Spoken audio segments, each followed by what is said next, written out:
तो देखिए मैं आपके लिए एक सीरीज लेकर आया हूँ जिसमें मैं आपके जब तक आपके बोर्ड शुरू नहीं होंगे मैं आपको केवल और केवल एमसीक्यू कराऊंगा। तो देखिए इसमें क्या है पहला क्वेश्चन है आज का कि 1.6 metre tall girl stand at a distance of 3.2 meter from the lamp post and cast shadow 4.8 meter on the ground, then the height of the lamp post। तो आपको लैम्प पोस्ट की क्या बतानी है दोस्तों, हाइट बतानी है मेरे बच्चों।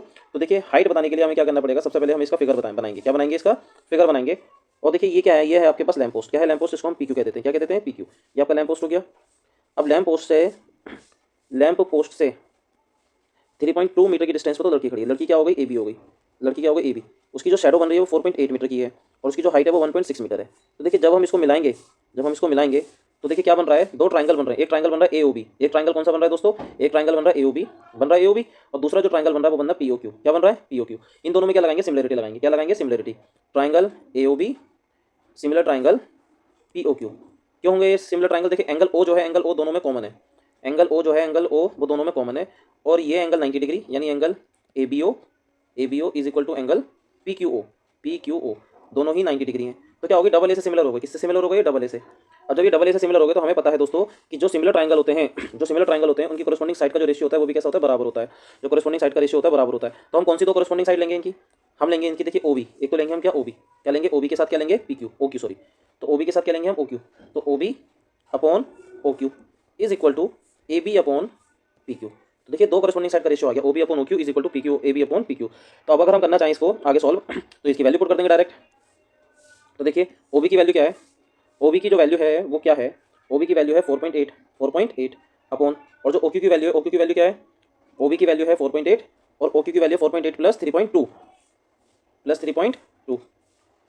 ये हो जाएगा कितना आपका 4.8 plus 3.2 is equal to A B की वैल्यू हमें कितनी पता है 1.6 और हमें बताना क्या है पी क्यू। क्या बताना है, पी क्यू। देखिए डेसिमल सेम पोजीशन पर है, यहाँ पर जो डेसिमल है वो क्या है, सेम पोजीशन पर है। तो यहाँ से 16 जो है 48 से कट जाएगा, 48 जो है 16 से कट जाएगा, 16 1 16 16 3 48। तो देखिए क्या आ जाएगा 3 अपॉन, जब हम इसको ऐड करूँगा तो कितना आएगा, 8 आएगा, 1 अपॉन पी क्यू। अब हमें क्या करनी है, क्रॉस मल्टीप्लाई करनी है। तो P Q is equal to कितना हो जाएगा, 8 अपॉन 3 मीटर। तो जो भी आपका ऑप्शन में ये ऑप्शन हो, जो भी आंसर हो वो आपका आंसर हो जाएगा। तो देखिए कौन सा ऑप्शन है, ये देखते हैं। तो ऑप्शन नंबर जो डी है आपका वो करेक्ट आंसर है। Option number D is the correct answer. Okay दोस्तों, आइए अब हम चलते हैं नेक्स्ट क्वेश्चन पर। देखिए नेक्स्ट क्वेश्चन क्या है, नेक्स्ट क्वेश्चन है दोस्तों हमारा कि when 210 is express in the product of its prime factor we get. तो हमें जो है 2120 के प्राइम फैक्टर करने हैं। तो प्राइम फैक्टर करने के लिए 2120, तो देखिए किससे डिविजिबल हो रहा है, 2 से डिविजिबल हो रहा है। ओके, किससे डिविजिबल हो रहा है, 2 से। तो 2 1 जा 2, 0 आएगा, 2 6 जा 12, ये हो जाएगा 1060। फिर ये 2 से जाएगा, 2 5 जा 10, 2 3 जा, ये आ जाएगा। उसके बाद ये फिर किससे जाएगा, फिर ये 2 से जा रहा है, 2 2 जा 4, 2 6 जा 12 और 2 5 जा 10। अब ये 5 से जाएगा, 5 5 जा एंड 5 3 जा। अब ये किसी से नहीं जाएगा क्योंकि 53 एक प्राइम नंबर है। तो 2120 कैन बी रिटन एज 2 की पावर 3 इंटू 5 इंटू 53। तो कौन सा ऑप्शन करेक्ट है दोस्तों, option number B is the correct answer. Option number B is the correct answer. Okay दोस्तों, हाँ क्वेश्चन नंबर अब देखते हैं आगे, अगला क्वेश्चन नंबर आज का थर्ड। क्वेश्चन नंबर आज का थर्ड देखिए, देखिए आज का क्वेश्चन नंबर अगला है। आपको जो गिवन है, आपको गिवन है sin 2a is equal to 2 tan 1 upon 2 tan square 45। तो आपको यहाँ पर इसकी वैल्यू पता होनी चाहिए। आपको पता है, यहाँ पर हम इसको निकालेंगे। देखिए sin 2a 1 अपॉन tan 45 की जो वैल्यू होती है, tan 45 डिग्री की जो वैल्यू होती है वो कितनी होती है, 1 होती है दोस्तों। तो यहाँ पर 1 पुट करेंगे, 1 का स्क्वायर 1 होगा तो कितना आ जाएगा 2। और साइंस कितने की वैल्यू, sin 30 की वैल्यू 1 अपॉन 2 होती है। तो देखिए 1 अपॉन 2 की जगह sin 30 रख सकता हूँ मैं। तो sin 2a is equal to sin 30 degree. अब देखिए क्या हो जाएगा, कंपैरिजन हो जाती है, आप लोगों को पता ही है। तो 2a इज इक्वल टू कितना आ जाएगा, 30 डिग्री। जब 2a is equal to 30 degree आ जाएगा तो a की वैल्यू कितनी हो जाएगी, 15 डिग्री। तो कौन सा ऑप्शन आपका करेक्ट है, D option is the correct answer. D option is the correct answer. ये नेक्स्ट क्वेश्चन देखते हैं। The ratio in which x axis divides the join of 2, -3 and 5, 6। देखिए एक लाइन सेगमेंट बनाना है हमें। इसके कोऑर्डिनेट है 5, 6, इसके कोऑर्डिनेट है 2, -3। अब इन दोनों को जोड़ने पर एक लाइन सेगमेंट बनता है जिसको एक्स एक्सिस किस रेशियो में डिवाइड करेगा वो हमें बताना है। अब एक्स एक्सिस जिस भी रेशियो में डिवाइड करेगा तो किसी न किसी पॉइंट पर, यानी वो जो पॉइंट होगा वो किस पर होगा दोस्तों, एक्स एक्सिस पर होगा। तो मैं आपको कुछ चीज़ बताना चाहता हूँ इस क्वेश्चन को पढ़ाने से पहले कि देखिए जब कभी भी आपसे वो कहता है कि इफ़, मैं यहाँ पे लिख देता हूँ, if point lies on x axis, तो उसका जो वाई कोऑर्डिनेट होगा वो क्या होगा, 0 होगा। If point lies on Y axis, तो उसका जो एक्स कोऑर्डिनेट होगा वो क्या होगा, 0 होगा। ओके, तो आइए इसी की थ्योरी पर हम चीज़ें आगे की समझनी पड़ेंगी। तो यहाँ पर देखिए क्या लिखा है, यहाँ पर लिखा क्या है कि एक्स एक्सिस पर पॉइंट है। तो जब एक्स एक्सिस पर पॉइंट है तो हम उसके कोऑर्डिनेट क्या मानेंगे, x, 0। क्या कंसीडर करेंगे, एक्स कॉमा जीरो। अब एक्स कॉमा जीरो इसको किस रेशियो में डिवाइड करता है, केस टू वन में डिवाइड करता है। मान लीजिए केस टू वन में डिवाइड कर रहा है, एक्स टू जीरो जो है इसको कहाँ पर डिवाइड कर रहा है, केस टू वन में डिवाइड कर रहा है। तो आइए अब हम सेक्शन फॉर्मूला लगाएंगे, आपको सेक्शन फॉर्मूला पता होना चाहिए। तो सेक्शन फॉर्मूला में इस वाले जो पॉइंट डिवाइड करता है उसके कोऑर्डिनेट्स हम फाइंड करते हैं। तो पी के कोऑर्डिनेट्स क्या है, एक्स कॉमा जीरो। और अकॉर्डिंग टू अस हम कैसे निकालेंगे इसके कोऑर्डिनेट्स, क्या फॉर्मूला होता है, क्या फॉर्मूला होता है, फॉर्मूला होता है m1 x2 plus m2 x1 upon m1 plus m2 comma m1 plus m2 m1 y2 m2 y1 whole upon m1 plus m2। ये कोऑर्डिनेट्स होते हैं दोस्तों उसके, हमें पता है। अब यहाँ पर हम कुछ नहीं करेंगे, यहाँ पर हम सीधा क्या करेंगे, इस फॉर्मूले को, इस फॉर्मूले में जो है वैल्यूज़ को क्या कर देंगे, पुट कर देंगे, वैल्यूज़ को क्या कर देंगे, पुट कर देंगे। ओके,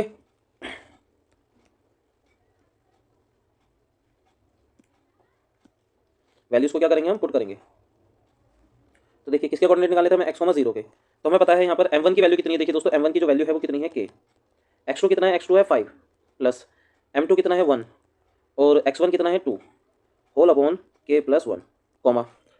अब m1 कितना है k, y2 कितना है 6 प्लस m2 कितना है दोस्तों, m2 है हमारे पास 1 और x2 की y1 कितना है -3 होल अपॉन k प्लस 1। तो देखिए ये कोऑर्डिनेट्स भी आपके पी के हैं, ये कोऑर्डिनेट्स भी पी के हैं, तो इनका एक्स कोऑर्डिनेट के बराबर होगा और वाई कोऑर्डिनेट के बराबर होगा। तो मैं इन दोनों के वाई कोऑर्डिनेट को बराबर कर लेता हूँ। ये क्या है, देखिए ये हो जाएगा 6k -3 whole upon k plus 1 is equal to 0। तो जब क्रॉस मल्टीप्लाई करेंगे दोस्तों तो ये आ जाएगा 6k -3 इज इक्वल टू 0। तो k इज इक्वल टू आ जाएगा 3/6 यानी 1/2। तो जो रेशियो आ जाएगा, रेशियो हमने क्या कंसिडर करा था, k/1 कंसिडर करा था।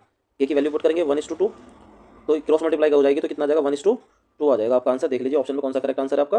तो ऑप्शन में जो भी करेक्ट आंसर होगा 1:2, ये ऑप्शन हमें ए ऑप्शन लग रहा है करेक्ट, तो ए इज द करेक्ट आंसर है। ओके दोस्तों, आइए आगे चलते हैं। देखिए अगला क्वेश्चन है the solution of the following pair of equation. ये एक इक्वेशन है x - 3y = 2, 3x - y = 14। तब इसका सॉल्यूशन क्या होगा। देखिए इसका सॉल्यूशन निकालने के लिए हम कुछ भी करेंगे, तीन मेथड हमारे पास होते हैं, एक ग्राफिकल मेथड है, एक सब्स्टिट्यूशन मेथड है और एक एलिमिनेशन मेथड है। तो आइए यहाँ पर हम एलिमिनेशन अप्लाई करते हैं। तो एलिमिनेशन के द्वारा हम क्या करेंगे कि हमारे पास है x - 3y = 2, दूसरा कितना है 3x - y = 14। देखिए जब कभी भी मुझे एलिमिनेशन अप्लाई करना होता है तो मुझे किसी एक वेरिएबल को हाइड करना होता है, मतलब एलिमिनेट करना होता है। अगर मैं यहाँ पर x को एलिमिनेट करना चाहूँ तो देखिए यहाँ पर तो 3x है, यहाँ पर कितना है 3x, यहाँ पर 1x है। तो मैं क्या करूँगा, इस पहली इक्वेशन को किससे मल्टीप्लाई करूँगा, 3 से मल्टीप्लाई करूँगा। फर्स्ट इक्वेशन को मैं कितने से मल्टीप्लाई करूँगा, 3 से मल्टीप्लाई करूँगा और सेकंड में से माइनस कर दूँगा। तो जब मैं इसको 3 से मल्टीप्लाई करूँगा तो देखिए क्या आएगा, 3x माइनस का 9y = 6 और ये आ जाएगा 3x - y = 14। अब मैंने 1 और 2 को जब माइनस करूँगा तो देखिए साइन रिवर्स हो जाते हैं, ये प्लस है तो ये माइनस हो जाएगा, ये माइनस है तो प्लस हो जाएगा और ये प्लस है तो ये माइनस हो जाएगा। फिनिश। माइनस का 9y है प्लस का y है तो कितना बचेगा, माइनस का 8y। ये हो जाएगा माइनस का 8, माइनस से माइनस फिनिश। तो 8y = 8, तो y की वैल्यू आ जाती है दोस्तों 1। y की वैल्यू कितनी आ जाती है, y की वैल्यू आ जाती है आपकी 1। अब हमें निकालना क्या है, अब हमें निकालना है x। क्या निकालना है, x निकालना है, क्या निकालना है, x निकालना है। तो जब हम x निकालेंगे तो देखिए y कितना आ गया हमारा, y तो हमारा 1 आ गया। अब किसी भी एक इक्वेशन में हमें क्या पुट कर देनी होती है, किसी भी एक इक्वेशन में हमें पुट कर देनी है क्या, y की वैल्यू। तो इक्वेशन हमारे पास ये है x - 3y = 2। तो x - 3y = 2 में x - 3y = 2 में हम y की वैल्यू पुट कर देंगे तो x × 3 × 1 = 2। तो देखिए x - 3 = 2 आ जाएगा। तो x की वैल्यू जो आ जाएगी 2 + 3 यानी 5 आ जाएगी। कितनी आ जाएगी, 5 आ जाएगी। तो हमारे जो x और y की, x की वैल्यू 5 आ गई, y की वैल्यू कितनी आ गई, 1 आ गई। ये हमारा करेक्ट ऑप्शन है। मिलाकर भी देख लेंगे, देखो यहाँ पर 5 रखो, 5 3, 5 में से 3 जाएंगे 2 बचेगा, यानी वेरीफाइड हो रहा है। तो हमारा जो ऑप्शन है वो करेक्ट है। आइए देखते हैं कौन सा ऑप्शन है, x = 5 और y = 1 है। तो ऑप्शन नंबर ए में है ये चीज़, तो यही हमारा आंसर हो जाएगा, ए ऑप्शन। आइए नेक्स्ट क्वेश्चन की तरफ चलते हैं। क्वेश्चन नंबर नेक्स्ट है, डाटा है कि the run scored by the batsman is in 35 different matches. जो बैट्समैन ने अलग अलग मैच खेले हैं वो कितने, 35 हैं। Are given below. Run score जो है वो कितना है, 0 से 15 के बीच में 5 बार, 15 से 30 के बीच में उसने रन मारे हैं वो 7 बार, और 30 से 45 के बीच में 4 बार, और 45 से 60 के बीच में 8 बार, 60 से 75 के बीच में और 75 से 90 के बीच में 3 बार उसने स्कोर किया है। तो the lower limit of the median class is. तो जो लोअर लिमिट है मीडियन क्लास की, अब सबसे पहले हमें यहाँ पर मीडियन क्लास निकालनी पड़ेगी। क्या निकालनी पड़ेगी दोस्तों, मीडियन क्लास। तो मीडियन क्लास की लोअर लिमिट हमें बतानी है। तो सबसे पहले देखो हम मीडियन क्लास निकालने के लिए हमें क्या करना पड़ता है, हमें सीएफ निकालना पड़ता है। क्या, सीएफ। तो सीएफ निकालने के लिए हम क्या करेंगे, फ्रीक्वेंसी को ऐड करते हैं। जैसे फ्रीक्वेंसी हमारी यहाँ पर दे रखी है कितनी, 5 7 4 8 8 और 3। तो सीएफ हम यहाँ पे निकालेंगे तो सीएफ कितना आ जाएगा, 5 ऐसी 5 7 12, 12 4 ऐसे डायगनली ऐड करेंगे ना, तो 12 4 16, 16 और 8 24, 24 और 8 24 और 8 कितने हो जाएंगे, 32, 32 और 3 35। तो ये हमारी सीएफ हो गई। तो जो हाईएस्ट सीएफ होती है, जो हमारी हाईएस्ट सीएफ होती है, तो जस्ट पहले वाली सीएफ। तो सबसे पहले हम क्या निकालेंगे यहाँ से, तो देखिए दोस्तों ये हमारा सीएफ आ गया। और यहाँ पर हमें क्या करना है, अब हमें यहाँ पर कैपिटल एन निकालना है। क्या निकालना है, एन निकालना है। एन निकालना है, एन क्या होता है, फ्रीक्वेंसी का सम। तो 5 7 12, 12 और 7 12 और 4 16, 16 और 8 24, 24 और 8 32 और 3 35, कितना आ गया 35 आ गया। तो यहाँ से NY2 कितना आएगा, NY2 ये आ जाएगा आपका 17.5, 17.5। अभी 17.5 को हम कहाँ चेक करेंगे, 17.5 को हम चेक करते हैं CF में। कहाँ चेक करेंगे, CF में। तो CF देखो, CF क्या आएगा, 16 जो है 17.5 से छोटा है, 17.5 से जस्ट बड़ा CF कौन सा है, 24। 17.5 से जस्ट बड़ा CF कौन सा है, 24। तो जस्ट बड़ा CF कौन सा हो गया, 24 हो गया। तो 24 के सामने वाली फ्रीक्वेंसी कितनी है, 8। 8 के सामने वाला जो टेबल है वो क्या 45, तो यही होगा हमारा मीडियन। तो देखिए 24 है ना जस्ट बड़ा, तो 24 के सामने वाली जो टेबल होती है वो क्या होती है, ये। ठीक है, तो यही हो जाएगी हमारी मीडियन क्लास। क्या हो जाएगी, मीडियन क्लास दोस्तों। तो जो मीडियन क्लास होगी, मीडियन क्लास जो होगी वो क्या आएगी, 45 से 60, 45 से 60। और हमें बतानी है इसकी लोअर लिमिट, हमें क्या बतानी है इसकी लोअर लिमिट। तो लोअर लिमिट क्या हो जाएगी मीडियन क्लास की, 60 हो जाएगी, कितनी, सॉरी 45 हो जाएगी, कितनी हो जाएगी 45 हो जाएगी, क्योंकि लोअर लिमिट बतानी है ना। तो लोअर लिमिट कितनी हो जाएगी 45, 45 इज द करेक्ट आंसर। तो C option is the correct answer. Okay दोस्तों, नेक्स्ट क्वेश्चन है हमारा। देखिए यहाँ पे क्वेश्चन दे रखा है √3 sin इज इक्वल माइनस cos theta is equal to 0। Theta यहाँ पर एक्यूट एंगल है, तब आपको थीटा की वैल्यू बतानी है। तो देखिए करना कुछ नहीं है इस क्वेश्चन में, सबसे सिंपल क्वेश्चन है। तो √3 sin थीटा, cos को इधर ले जाएंगे तो cos थीटा हो जाएगा। देखिए इसके मल्टीप्लाई में 1 होता है, cos को भी इधर लेकर आएंगे तो ये हो जाएगा sin theta upon cos theta. √3 को इधर लेकर जाएंगे, ये हो जाएगा इतना।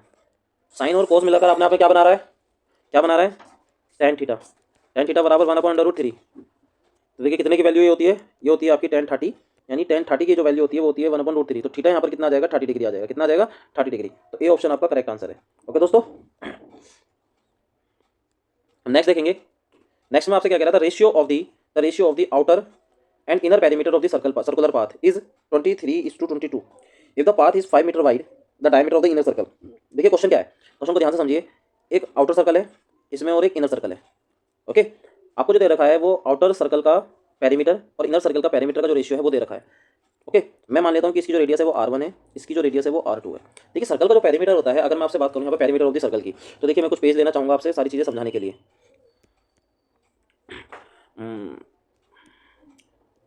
तो देखिए होगा क्या कि अगर मैं आपसे बात करता हूँ बेटा, मैं आपसे सर्कल की पेरीमीटर की बात करता हूँ, तो सर्कल का जो पेरीमीटर का जो कॉन्सेप्ट होता है ना, पेरीमीटर का कॉन्सेप्ट ये होता है कि sum of the boundary total boundary जो होती है, तो सर्कल का जो पेरीमीटर हो जाएगा, पेरीमीटर जो हो जाएगा सर्कल का, वो सीधा 2πr हो जाएगा उसकी सर्कमफ्रेंस। लेकिन अगर मैं बात करता हूँ आपसे सेमी सर्कल की, तो जो इसका पेरीमीटर होगा, पेरीमीटर मैंने आपसे क्या कहा कि बाउंड्री, टोटल बाउंड्री, तो इसकी बाउंड्री में जो अब जो इंक्लूड हो गया है, देखिए एक तो सेमी सर्कमफ्रेंस हो गई, आधी सर्कमफ्रेंस। तो पूरी सर्कमफ्रेंस कितनी होती 2πr, तो आधी कितनी होगी πr। लेकिन इसकी बाउंड्री में एक और चीज ऐड हो गई, वो हो गया डायमीटर। क्या ऐड हो गया, डायमीटर। तो डायमीटर कितना हो जाएगा 2r, तो इसका पेरीमीटर कितना होता है 2r होता है। तो perimeter of the semi circle, perimeter of the ये डिफरेंस होता है, तो आपको ये ध्यान में रखना है। तो आइए अब हम क्वेश्चन करते हैं इसका। तो देखिए क्वेश्चन में क्या है, क्वेश्चन में आपको दे रखा है कि ratio of the outer and inner perimeter of the circle. तो देखिए आउटर सर्कल का पेरीमीटर कितना होगा 2πr2 होल अपॉन इनर का कितना होगा 2πr1, कितना है 23/22 है। 2π से 2π कैंसिल हो जाएगा, R2 अपॉन R1 का रेशियो है एक्चुअल में 23/22। ओके, ये रेडियस का रेशियो आ गया। हमसे क्या कह रहा है वो कि जो पाथ है इनके बीच का, जो पाथ है ध्यान से समझिए, ये जो पाथ है ना इनके बीच का, ये कितने मीटर चौड़ा है, 5 मीटर चौड़ा है। अब अगर ये मुझे निकालना है तो मैं कैसे निकालूंगा, अगर ये पूरा पाथ मुझे निकालना पड़ जाए तो मैं ये कैसे निकालूंगा, आप बताएंगे मुझे। तो diameter of the inner circle का यानी R1 की वैल्यू वो पूछ रहा है, ये पाथ की वैल्यू उसने दे दी, रेशियो दे दिया उसका आपको रेडियस का। तो बताइए कैसे निकालना है। देखिए पाथ निकालने के लिए मैं सीधी सी एक ही चीज़ करूँगा, जब मुझे पाथ निकालना है तो यहाँ से यहाँ तक की जो डिस्टेंस है वो कितनी है R2, यहाँ से यहाँ तक की जो डिस्टेंस है वो कितनी है R1, तो यहाँ से यहाँ तक की डिस्टेंस कितनी है R2 और ये डिस्टेंस कितनी है R1। तो अगर मैं इस पूरी डिस्टेंस में से ये वाली डिस्टेंस माइनस कर दूंगा तो मेरे पास ये वाली डिस्टेंस आ जाएगी, नहीं आ जाएगी, ये वाली डिस्टेंस आ जाएगी मेरे पास। तो मुझे क्या करना है, R2 में से R1 को क्या करना है, माइनस करना है। क्या करना है, R2 में से R1 को क्या करना है, माइनस करना है। R2 में से R1 को क्या करना है, माइनस करना है। तो देखिए R2 में से R1 में इसको मैं माइनस करूँ तो क्या आ जाएगा, पाथ की चौड़ाई आ जाएगी, और पाथ की चौड़ाई मुझे कितनी दे रखी है 5। अब आपको R2 और R1 का रेशियो दे रखा है, लेकिन आपसे पूछा क्या है, आपसे पूछा उसने इनर सर्कल का डायमीटर यानी R1 पूछा है। क्या पूछा है, R1। तो यानी मुझे यहाँ से R2 को गायब करना पड़ेगा। क्या करना पड़ेगा, गायब करना पड़ेगा। तो यहाँ से मैं R2 की वैल्यू, देखिए जब मैं यहाँ से R2 की वैल्यू निकालूंगा तो क्या आएगी, R2 बराबर आएगा 23/22 इंटू R1। ये वैल्यू उठाकर मैं यहाँ पुट कर दूँगा सीधे, और मुझे कुछ नहीं करना है इस क्वेश्चन में। ठीक है, तो आइए मुझे थोड़ा नेक्स्ट पेज की जरूरत पड़ेगी इसमें।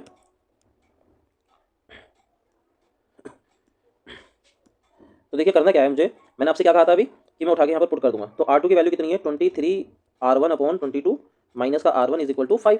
बस अब मुझे इसी को सॉल्व करना है, आइए सॉल्व करते हैं। तो देखिए जब मैं एलसीएम लूंगा तो 23R1 माइनस 22R1 आएगा होल अपॉन में 22 इज इक्वल टू 5। तो 23R1 में से 22R1 जाएगा तो कितना बचेगा R1, और ये 22 इधर हो जाएगा तो आ जाएगा 110। अब हमें रेडियस नहीं बतानी है इनर सर्कल की, क्या बताना है, डायमीटर बताना है। जब रेडियस R1 है तो डायमीटर कितना होगा 2R1, तो इसका कितना हो जाएगा डबल 220। तो देखिए 220 हमारा आंसर है। तो देखिए किस ऑप्शन में हमारा आंसर है, वही हमारा करेक्ट आंसर हो जाएगा 220। तो 220 इज द सी ऑप्शन, तो C option is the correct answer. तो 220 हो गया। आपसे वो यहाँ से R2 भी पूछ सकता था, क्या पूछ सकता था R2। तो देखिए जब R2 इतना है तो R1 कितना आ गया 220 आ गया। तो R2 अगर मुझे निकालना होगा यहाँ से, अगर मुझे R2 यहाँ से निकालना होगा तो R1 में 5 को क्या कर दूँ, ऐड कर दूँगा, तो 225 हो जाएगा। कितना हो जाएगा, 225। अगर मुझे R2 निकालना होगा यहाँ से तो 225 आ जाएगा। क्लियर हो गया दोस्तों। आइए नेक्स्ट क्वेश्चन देखते हैं। The quadratic equation x square, ये एक्स स्क्वायर है, x square plus 4x plus k is equal to 0 has real and equal roots. देखिए इससे पहले मैं आपको यहाँ पर नेचर ऑफ रूट्स के कॉन्सेप्ट बताऊंगा। आइए समझते हैं उसको ध्यान से। तो मैं आपसे बताना चाहता हूँ nature of roots, nature of roots दोस्तों। तो देखिए नेचर ऑफ रूट्स, तो अगर मैं आपसे कहूँ कि nature of roots, nature of roots, हम यहाँ पे डी निकालते हैं। डी बराबर क्या होता है, बी स्क्वायर माइनस 4ac होता है। क्या होता है, बी स्क्वायर माइनस 4ac। अगर डी ग्रेटर देन 0 है तब क्या आता है, 2 डिस्टिंक्ट रियल रूट्स। अगर डी इज इक्वल टू 0 है तब आता है 2 इक्वल रियल रूट्स।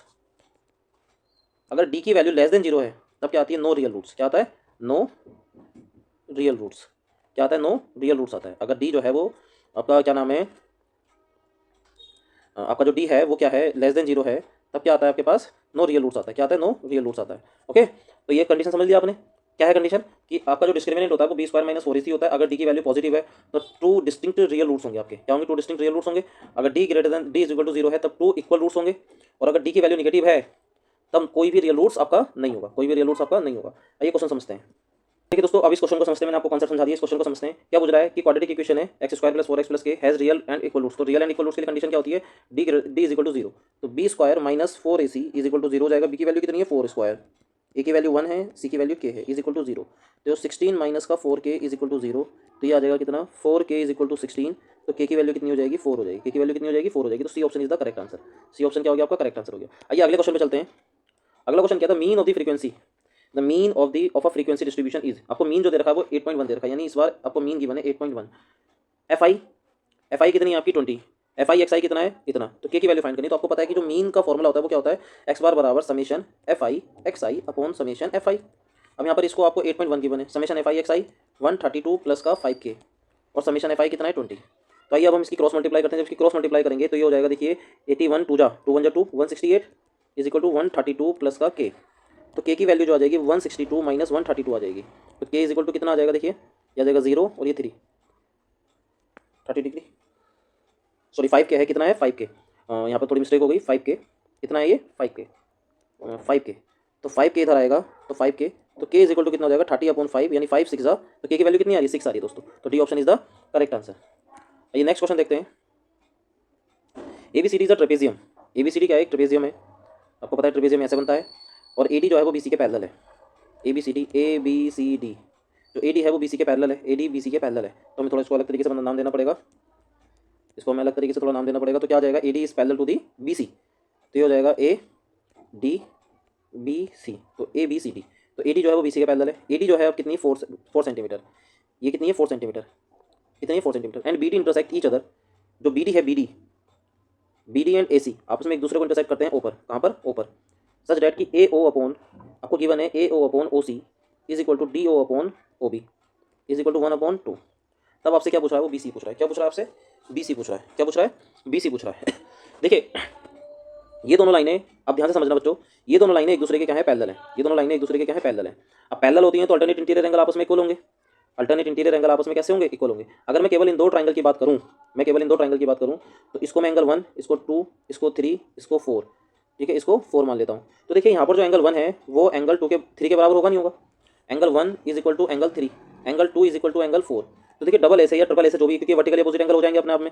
तो ट्रिपल ऐसे ही जो दोनों ट्राइंगल हैं, जो ट्राइंगल BOC और ट्राइंगल AOD हैं, ये आपस में कैसे हो जाएंगे, सिमिलर हो जाएंगे। कैसे हो जाएंगे, सिमिलर हो जाएंगे। और आपको पता है सिमिलर ट्राइंगल की जो कॉरेस्पॉन्डिंग साइड का रेशियो होता है वो कितना होता है, कॉरेस्पॉन्डिंग साइड का जो रेशियो होता है वो कितना होता है बराबर होता है। क्या होता है, बराबर होता है। आइए मैं तो यहाँ पर क्या हो जाएंगे, दोनों ट्राइंगल जो हो जाएंगे वो क्या हो जाएंगे, सिमिलर हो जाएंगे। दोनों ट्राइंगल क्या हो जाएंगे, सिमिलर हो जाएंगे।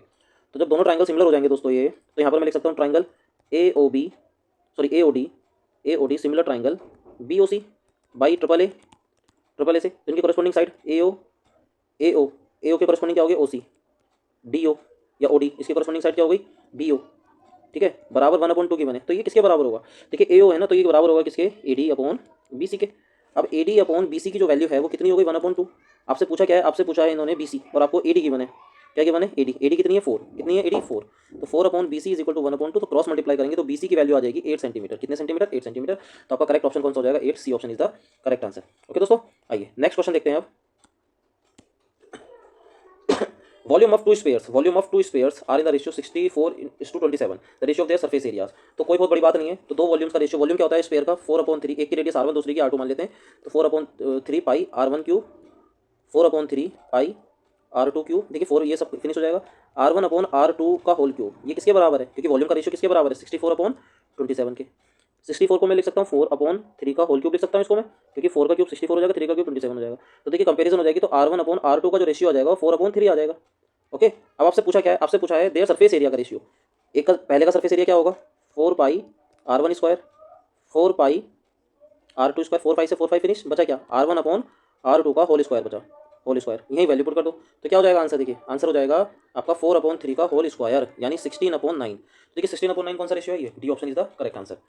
आइए नेक्स्ट देखते हैं, the probability of getting a bad egg, the probability of getting a bad egg, probability बतानी है बैड एग की इन अ लॉट ऑफ, देखिए टोटल अंडे कितने हैं 400, टोटल अंडे कितने हैं 400, उसमें से जो बेकार अंडे हैं बैड एग उसकी प्रोबेबिलिटी कितनी है 0.035, the number of bad eggs in a log. तो बैड लैग की वो बतानी है, तो सबसे पहले हमें क्या करना पड़ेगा, इसमें अच्छे अंडे निकालने पड़ेंगे, क्या निकालने पड़ेंगे अच्छे अंडे, क्या निकालने पड़ेंगे अच्छे अंडे, क्योंकि टोटल लॉट में जो अंडे हैं वो कितने हैं 400 हैं, टोटल लॉग में जो अंडे हैं वो कितने हैं 400 हैं। तो सबसे पहले हमें क्या निकालने पड़ेंगे इसमें से, हाँ तो देखिए प्रोबेबिलिटी क्या होती है, प्रोबेबिलिटी होती है बैड एग की, प्रोबेबिलिटी क्या होती है, प्रोबेबिलिटी किसी भी इवेंट की क्या होती है, number of favourable outcomes upon total outcomes. अब जो टोटल आउटकम्स है कितने 400, मान लीजिए कि जो बैड अंडे हैं उनकी संख्या कितनी एक्स है, यानी ये आ गई खराब अंडों की प्रोबेबिलिटी, और खराब अंडे हैं कितने आपके पास, उसकी प्रोबेबिलिटी है कितनी 0.035। तो अब हम करेंगे क्रॉस मल्टीप्लाई, जब हम करेंगे क्या क्रॉस मल्टीप्लाई, तो x इज इक्वल टू आ जाएगा, देखिए जब इससे मल्टीप्लाई होगी आ जाएगा 3.5 इंटू 4, तो x की वैल्यू जो हो जाएगी वो हो जाएगी 520, कैरी हुआ 2, 4 दिया 12, 12 और 2 14, ये आ जाएगा। तो x की जो वैल्यू आ जाएगी वो आ जाएगी 14 अंडे, कितने आ जाएंगे 14 अंडे, यानी खराब अंडों की संख्या कितनी है 14, खराब अंडों की संख्या कितनी है 14। ओके दोस्तों, नेक्स्ट क्वेश्चन है आपका, ध्यान से देखेंगे, if two tangent inclined at the angle at 60 degree, दो टेंजेंट हैं दोनों का जो इंक्लाइंड एंगल है वो कितना 60 degree, at drawn to the circle of radius 3 centimetre, then the length of the each tangent is equal to. देखिए question क्या है, एक सर्कल है, दो टेंजेंट ड्रॉ करी गई है इस तरीके से, इनका जो इंक्लाइंड एंगल है वो कितना डिग्री है 60 डिग्री का है, कितने डिग्री का है 60 डिग्री का, ये ए बी इसको ड्रॉ करेगा पी से, इसकी जो रेडियस है वो कितनी है 3 सेंटीमीटर की रेडियस है, कितनी है 3 सेंटीमीटर की रेडियस है। तो अब जो है आपसे हर एक टेंजेंट की क्या पूछिए लंबाई पूछिए, क्या पूछिए हर एक टेंजेंट की क्या पूछिए लंबाई पूछिए दोस्तों, क्या पूछिए हर एक टेंजेंट की आपसे लंबाई पूछिए, रेडियस आपको गिवन है और आपसे जो है सारी हर एक टेंजेंट की क्या पूछी लंबाई पूछी गई है। तो देखिए इस क्वेश्चन में, तो इस क्वेश्चन में आपसे क्या पूछी, इस टेंजेंट की लंबाई पूछी है, तो देखिए करेंगे क्या, सबसे पहले हम इसको इससे ज्वाइन कर देंगे, इससे इसको ज्वाइन कर देंगे। अब आपको पता होना चाहिए कि ये जो भी ट्रायंगल होते हैं दोनों, इसकी प्रॉपर्टी होती है इस तरीके की फिगर की बेटा, ये दोनों ट्रायंगल आपस में कॉन्ग्रुएंट होते हैं, क्या होते हैं कॉन्ग्रुएंट होते हैं, और ये वाला एंगल और ये वाला एंगल आपस में कैसा होता है बराबर होता है। जब ये एंगल और ये एंगल आपस में बराबर है तो देखिए टोटल कितना है 60 डिग्री, टोटल कितना है 60 डिग्री, तो ये वाला जो एंगल हो जाएगा कितना हो जाएगा 30 डिग्री हो जाएगा, कितना हो जाएगा 30 डिग्री हो जाएगा, कितना हो जाएगा 30 डिग्री। तो आपका जो एंगल हो जाएगा यानी ए पी ओ, इसको मैं ओ कह देता हूँ ए पी ओ, जो एंगल ए पी ओ है वो कितना हो जाएगा 30 डिग्री हो जाएगा, कितना हो जाएगा 30 डिग्री। अब जो एंगल ए पी ओ है वो 30 डिग्री हो जाएगा, तो अब बस हम इसमें क्या लगा देंगे, देखिए 30 डिग्री इसके सामने वाली जो साइड है, ये तो क्योंकि ये तो 90 डिग्री, ये तो हाइपोटेनस है, जो सामने वाली साइड होती है वो परपेंडिकुलर होगी, और ये क्या हो जाएगी, ये आपका क्या हो जाएगा एक साइड क्या हो जाएगी बेस हो जाएगी। तो परपेंडिकुलर अपन बेस कितना होता है 10 होता है, कितना होता है 10 होता है। इस फिगर को ऐसे देखो ना, ऐसे, ठीक है। तो आपका जो ये है ये एंगल 90 डिग्री है, 90 डिग्री के सामने वाली साइड क्या हो गई, ये हो गई ओपी, क्या हो गई ओपी, ये आपकी रेडियस हो गई, क्या हो गई आपकी रेडियस, रेडियस यानी ओ, ये हो गई ए और ये हो गई पी, तो ओपी ये परपेंडिकुलर हो गया, ठीक है। अब आपको जो एंगल ए पी ओ दे रखा है, क्या दे रखा है ए पी ओ, ये है 30 डिग्री, कितनी डिग्री 30 डिग्री। अच्छा ये वाला एंगल 30 डिग्री है, तो इसमें आप 10 लगाओगे तो 10 30 बराबर कितना आएगा, परपेंडिकुलर अपन बेस, परपेंडिकुलर क्या ओ ए की वैल्यू कितनी है 3, और बेस कितना हो गया आपको निकालना है ए पी, तो ए पी बराबर ये होता है 1/√3 और 3 ए पी। तो जो ए पी की वैल्यू आ जाएगी दोस्तों वो क्या आ जाएगी 3/√3 क्रॉस मल्टीप्लाई करके, तो ए पी कितना आ जाएगा 3/√3 आपका करेक्ट आंसर हो गया। क्लियर हो गया। नेक्स्ट क्वेश्चन है, देखिए if P and Q are the zeros of the quadratic polynomial, P और क्यू दो जीरोज हैं इस quadratic polynomial 2x square minus 7x plus 3 के, find the value of p plus Q minus P Q. बहुत simple है, देखिए आपको polynomial दे रखा है कितना 2x square minus 7x plus का 3। अब सीधी सी बात है, आपको p प्लस क्यू, पी और क्यू से दो जीरोज है, यानी p प्लस क्यू क्या है, p प्लस क्यू कुछ नहीं है सम ऑफ द जीरोज है, और p क्यू क्या है product of the zeros. Formula लगा देंगे, सम ऑफ द जीरोज का फॉर्मूला क्या होता है माइनस बी अपॉन ए, इसका फॉर्मूला क्या होता है सी अपॉन ए। तो देखिए b की वैल्यू क्या है -7, ए की वैल्यू क्या है 2, माइनस सी की वैल्यू क्या है 3, ए की वैल्यू क्या है 2, बस इनको कैलकुलेट करना है। माइनस माइनस प्लस 7/2 माइनस 3/2, 7 में से 3 माइनस हुए तो कितना आएगा 4, 4/2 यानी आंसर कितना आ गया 2 आ गया। तो देखिए ये आपका दो आंसर है, 2 is the correct answer, B option is the correct answer. Next question है दोस्तों, the LCM of two smallest the smallest two digit composite number and the smallest composite number. अब आइए मैं यहाँ पर आपको कुछ चीज़ें सिखाऊंगा बेटा, बहुत ध्यान से समझना, क्योंकि देखिए अगर आपको नंबर सिस्टम का ज्ञान नहीं है तो ये क्वेश्चन आपसे होने वाला नहीं है। तो आइए मैं आपको यहाँ पर नंबर सिस्टम का कुछ ज्ञान देता हूँ। देखिए क्या है नंबर सिस्टम का ज्ञान, मैं आपको यहाँ पर अभी केवल प्राइम नंबर और कंपोजिट नंबर के बारे में बताऊंगा केवल। देखिए प्राइम नंबर क्या है, प्राइम नंबर अगर मैं आपसे बात करूँ किसकी, प्राइम नंबर्स की, किसकी बात करूँ बच्चों, प्राइम नंबर्स की बात करूँ, किसकी बात करूँ, प्राइम नंबर्स की, केवल किसकी बात कर रहा हूँ मैं आपसे यहाँ पर, प्राइम नंबर्स की मैं बात कर रहा हूँ, प्राइम नंबर्स की। ठीक है, तो देखिए प्राइम नंबर्स क्या होते हैं, जो प्राइम नंबर्स की अगर मैं आपसे बात करूँ तो प्राइम नंबर्स क्या होंगे, तो प्राइम नंबर जो शुरू होते हैं, पहली कंडीशन क्या है, ये नेचुरल नंबर होते हैं, क्या होते हैं, नेचुरल नंबर, क्या होते हैं दोस्तों, नेचुरल। दूसरी कंडीशन क्या है, ये ग्रेटर देन वन होते हैं, क्या होते हैं, greater than one, greater than one. और तीसरी वही है जो आपने पढ़ी है कि which are divisible by one and itself only, यानी exactly two factor, they have exactly two factors. तो देखिए सबसे छोटा जो प्राइम नंबर होता है वो टू, उसके बाद थ्री, फिर फाइव, फिर सेवन, फिर 11, 13, 17, 19, 23, 29, 31, 37, 41, 43, 47, ओके 53, 59, 61, 67, 71, 73, 79, 83, 89, ओके 89 हो गया, उसके बाद 97, 97। देखिए 1 2 3 कितने, 1 2 3 4 5 6 7 8 9 10 11 12 13 15 16 17 18 19 20 21 22 23 24 25। तो 1 से लेकर 100 के बीच में कितने प्राइम नंबर है हमारे पास, केवल और केवल 25। अब आप केवल इस 2 को देखिए, जो 2 नंबर है इसके अलावा आपको पूरे प्राइम नंबर के सेट में आगे इन्फिनिटी तक भी लिखोगे ना तब भी आपको इवन नंबर नहीं मिलेगा। तो 2 केवल और केवल इवन प्राइम है। ये कॉन्सेप्ट आता है, आपसे पूछ सकता है what is the HCF of even prime number and the smallest composite number का, ऐसे पूछ सकता है आपसे, ठीक है ना। तो आपको ये याद रखना है बेटे। तो क्या हो जाएगा, ये जो 2 है, 2 जो 2 है ये कैसा नंबर है आपका, ये है इवन प्राइम, कैसा नंबर है, इवन प्राइम नंबर है, कैसा नंबर है, इवन प्राइम नंबर है, कैसा नंबर है, ये इवन प्राइम नंबर है, ओके कैसा नंबर है, इवन प्राइम नंबर है। तो ये जो 2 है आपका कैसा नंबर है, इवन प्राइम नंबर है, ठीक है दोस्तों। अब मैं बात करता हूँ आपसे कंपोजिट नंबर के बारे में, किसकी बात करता हूँ, कंपोजिट नंबर के बारे में बात करता हूँ। तो देखिए अब composite number, composite number, composite number कहाँ से शुरू होते हैं, क्योंकि देखिए वन इज नाइदर, वन जो है, वन ना तो कंपोजिट है, वन जो है ना तो कंपोजिट है ना ही प्राइम है। तो 2 कंपोजिट, 2 प्राइम नंबर हो गया, 3 भी प्राइम नंबर हो गया, तो कंपोजिट नंबर कहाँ से शुरू होते हैं, 4 से, कहाँ से शुरू होते हैं, 4 से। तो 4 आ गया, उसके बाद 6 आएगा, फिर 8 आएगा, फिर 9 आएगा, फिर 10 आएगा, फिर आएगा 12, फिर 14, फिर 15 एटसेट्रा, इस तरीके से चलेंगे। तो देखिए अगर आपसे पूछे कि स्मॉलेस्ट कंपोजिट नंबर क्या है, smallest composite number, smallest composite number क्या है, वो आपका 4 है। लेकिन ये देखिए ये भी 1 है, ये भी 1, ये भी 1, तो क्वेश्चन कभी कभी बनता है स्मॉलेस्ट ऑड कंपोजिट से। तो smallest odd composite, smallest odd composite, तो स्मॉलेस्ट ऑड कंपोजिट क्या है, 9, स्मॉलेस्ट ऑड कंपोजिट क्या है, 9 है दोस्तों, स्मॉलेस्ट ऑड कंपोजिट क्या है, 9 है। तो आइए अब हम उस क्वेश्चन को सॉल्व करते हैं। हमारा क्वेश्चन क्या था, देखते हैं। देखिए find the HCF sorry LCM of the smallest 2 digit composite number. अब स्मॉलेस्ट 2 डिजिट कंपोजिट नंबर कौन सा होगा, 10, स्मॉलेस्ट कंपोजिट नंबर। तो बताइए स्मॉलेस्ट कंपोजिट नंबर कितना हो गया, 4, स्मॉलेस्ट 2 डिजिट कंपोजिट नंबर कितना हो गया, 10। हमें इसका एचसीएफ बताना है, एलसीएम सॉरी। तो अगर मैं एलसीएम निकालना है तो देखिए क्या हो जाएगा, 2 की पावर 2 और ये हो जाएगा 2 × 5। तो जब भी हमें एलसीएम निकालना होता है हम लेते हैं मैक्सिमम पावर, तो 2 की पावर 2 × 5, ये 4 5 20 हो जाएगा। अगर हमें यहाँ पर एचसीएफ निकालना है तो एचसीएफ कितना हो जाएगा इन दोनों का, मिनिमम पावर, एचसीएफ कितना हो जाएगा इन दोनों का, 2, कितना हो जाएगा, 2, तो ये एचसीएफ हो जाएगा। ओके दोस्तों, तो हमारे क्वेश्चन के अकॉर्डिंग जो आंसर बनेगा वो कितना बनेगा, 20 बनेगा, answer is the correct. Next question है, the area of the quadrant of a circle whose circumference is 22 centimetre. देखिए सर्कमफ्रेंस दे रखी है हमें, area of quadrant of a circle, circle के क्वाड्रेंट का एरिया बताना है और सर्कल की सर्कमफ्रेंस कितनी है, 22। तो सर्कमफ्रेंस का एरिया फॉर्मूला कितना होता है, 2 पाई r इज इक्वल टू 22। तो r इज इक्वल टू आ जाएगा 22/2 पाई, तो 22/2 इंटू 22/7, 7 ऊपर चला जाएगा, फिनिश। तो r की वैल्यू कितनी होगी, 7/2। अब हमें क्वाड्रेंट का एरिया बताना है, तो क्वाड्रेंट का एरिया कितना होता है, पाई r स्क्वायर अपॉन 4। तो 1/4, पाई की वैल्यू 22/7, r कितना हो गया, 7/2 इंटू 7/2, 7 से 7 फिनिश, ये 2 से 11 टाइम फिनिश। तो देखिए 11 की मल्टीप्लाई 7 से होगी तो कितना आएगा, 77, 4 की मल्टीप्लाई 2 से होगी तो कितना आएगा, 8, तो 77/8 is the correct answer, B option is the correct answer. Next क्या है, नेक्स्ट देखिए एसेशन रीजन आ जाते हैं। यहाँ पर क्या है आपको दे रखा होगा कि ये तो पता ही आपको, ये ऑप्शन के बारे में बताइए आपको। क्वेश्चन देखते हैं, क्वेश्चन क्या है कि एसेशन ए है कि एचसीएफ जो है 90 और 144 का 18 है, एलसीएम जो इन दोनों का 720 है। क्या ये फॉर्मूले से निकाला जा सकता है, वेरीफाई करा सकता है, HCF A into B into LCM A into B is equal to A into B. तो आइए देखते हैं ये फॉर्मूले को वेरीफाई कर रहा है नहीं कर रहा।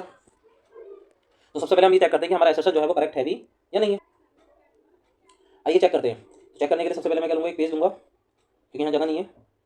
तो आइए देखते हैं आपको क्वेश्चन में गिवन क्या है। क्वेश्चन में गिवन है कि एसेशन इफ एचसीएफ अगर इतना है तो एलसीएम इतना होगा इनका। तो देखिए अगर इन 2 नंबर का एलसीएम एचसीएफ जो हमें दे रखा है, एचसीएफ हमें दे रखा है, तो क्या एलसीएम इतना आएगा। आइए फॉर्मूला लगाते हैं, आपको बताइए क्या होता है formula, HCF into LCM is equal to product of 2 number, यही तो होता है। आपको क्वेश्चन में दे रखा है कि अगर एचसीएफ 90 और 144 का 18 है, एचसीएफ कितना है 18, एलसीएम फाइंड करके देखते हैं किसका, 90 और 144 का। तो देखिए एलसीएम आएगा कितना, 90 इंटू 144 अपॉन 18, 18 5 जा, जब मैं इसकी 5 से मल्टीप्लाई करूँगा, 5 4 20, 2 कैरी, 5 4 20 और 2 22, 2 कैरी, 5 1 5 और 2 7 720। तो हमारा जो एलसीएम आ रहा है वो करेक्ट आ रहा है, इसका मतलब एसर्शन तो बिल्कुल करेक्ट है।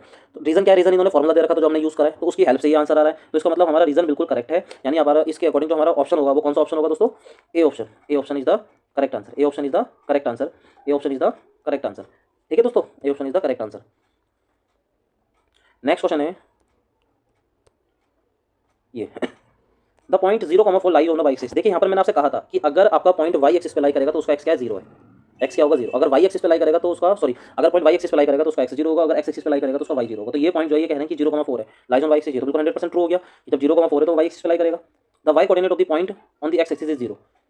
तो जो वाई कोऑर्डिनेट है, वाई कोऑर्डिनेट जो है वो एक्स एक्सिस पर क्या होता है, 0 होता है। तो ये बात भी ठीक है, लेकिन इसका करेक्ट एक्सप्लेनेशन नहीं होता। अगर वो ऐसे कहते हैं कि X coordinate of the point on the Y axis is 0, तब ये करेक्ट एक्सप्लेनेशन होता है। उन्होंने उल्टा कर दिया। ठीक है, तो दोनों तो करेक्ट है, लेकिन जो आर है वो उसका करेक्ट एक्सप्लेनेशन नहीं है। तो इस वाले क्वेश्चन का जो आंसर हो जाएगा वो क्या हो जाएगा दोस्तों, बी ऑप्शन हो जाएगा। क्या हो जाएगा, बी ऑप्शन, कि both assertion and reason are true but reason is not the correct explanation of the A. तो दोस्तों ये हमारी सीरीज थी आज की।